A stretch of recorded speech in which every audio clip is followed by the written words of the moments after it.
That group of convicts that were in places like Hyde Park Barracks, their day was very, very strictly controlled.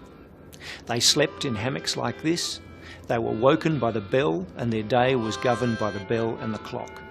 They were roused at about 5 a.m. in the morning, and then they'd all have to go down and be counted. There would be a roll call, and then they'd go in and have their morning meal. Then they'd be reorganised into their work gangs, and they'd leave Hyde Park Barracks in their work gangs with their daily task. And their task could be anything from construction work to gardening to a whole range of jobs to make this city run. And then they'd work till about 3 or 5 o'clock in the afternoon, and then they'd have to come back here to the barracks. And if they were lucky, they got an evening meal, and then they had a few hours to clean themselves and get bedded down. And their working week was about 5.5 days long. Sunday was a day of worship, and they would then go to the various churches around the city for divine worship, and then they had the rest of the day off, which usually tended to mean that they got drunk and disappeared to a variety of gaming houses and other places around the city. Life in the early colony would have been quite different to the way we know life now, and some things that we take for granted they didn't have. Like they didn't have running water. You couldn't just go and turn on the tap and have a shower every day. They had to fetch water to have a bath, so they didn't have them that often. They couldn't go to the toilet and flush it away. They went usually in a bucket or in a pit in the ground, and then sometimes they used what was in the pit to help the garden grow. They had to live with only the things they'd been able to pack on the ships to bring with them. Some things they could get here, like they could cut down trees to get timber to build their houses, but things like seeds to plant and clothes to wear, they had only a limited supply that they'd brought on the ships. So everybody was given only a certain amount of food every week and only a certain amount of clothes to wear. And you weren't allowed any extras because they didn't have any extras.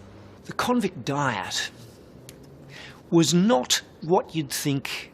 It probably wouldn't make your mouth water today. There was a lot of stew and gruel, lots of just basic flour and water with a bit of stewed meat, a lot of salt pork.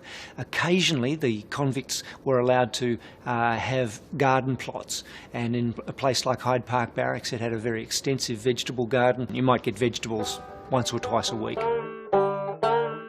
Back in Scotland we were born, time to go, cheerio, for we're heading round the Horn. Transportation was obviously a punishment. Once you'd arrived in the colony of New South Wales, there was a range of other punishments as a convict if you broke the laws that governed convicts. It could range from solitary confinement, reduction of rations, being riveted into a set of leg irons so that they were put on by a blacksmith. They would fit around your ankles, and a blacksmith would put a hot rivet through the leg irons, so they couldn't be taken off at the end of the day. You wore them 24 hours a day, 7 days a week. An immediate and quite savage punishment was being flogged, and the instrument they used was called a cat of nine tails, an old Navy term for a multi-stranded whip. And it was a huge ceremony. The person undergoing punishment would be brought out, his jacket and shirt would be taken off, and then he would be lashed to a flogging triangle in a spread eagle position, and then there would be at least one flagellator. Each lash would be counted. Usually convicts would receive 25 or 50 lashes. They even had terms like 25 lashes was known as a tickler. That was the minimum punishment. But often punishments would include 100 or 150, sometimes 300 lashes. Another punishment that was very colourful was called the treadmill. And indeed in New South Wales they had a huge treadmill where Central Railway Station is today. It was like a huge version of the sort of things that you'd see in a mouse cage. You might have 16 men climbing hand over hand, foot over foot to make this piece of equipment turn, this huge wheel made of steps. And it turned two grindstones, and they'd use it to grind flour. And much of the bread that the convicts ate was made from flour milled with human sweat in a treadmill. We're bound for Australia. We'll write and say we're safe because time to go, cheerio. Convict life in the very early days would have been very hard because there wasn't any infrastructure and basically they had to build it. But once that was done, the convicts that looked like they had a much better life out here than they would have at home. Their diet, for example, was much better. They had a lot more meat and fruit and vegetables in their diet than their families did back at home, back in Scotland. They had much more opportunity out here as well to build businesses and buy land and do quite well for themselves. In some cases, people at home are committing crimes with the intention of being transported to the Australian colonies. Living in the land of Oz, bound for Australia. When the convicts' sentences were finished, they were free to go. The trouble was, the British government didn't take them back to Britain. How did you get home? What chance did you have of getting home? The big problem that most convicts faced was that their chances of getting home were very, very slim indeed, because you had to pay for your own way. And even if you had the money, there wasn't necessarily a ship that would take you back.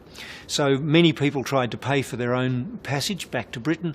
Others tried to work their way on a ship. But for most, transportation was a one-way journey. Now, for a lot of them, they would have been already working for themselves on a ticket of leave if they'd been well behaved, so they probably already had a job.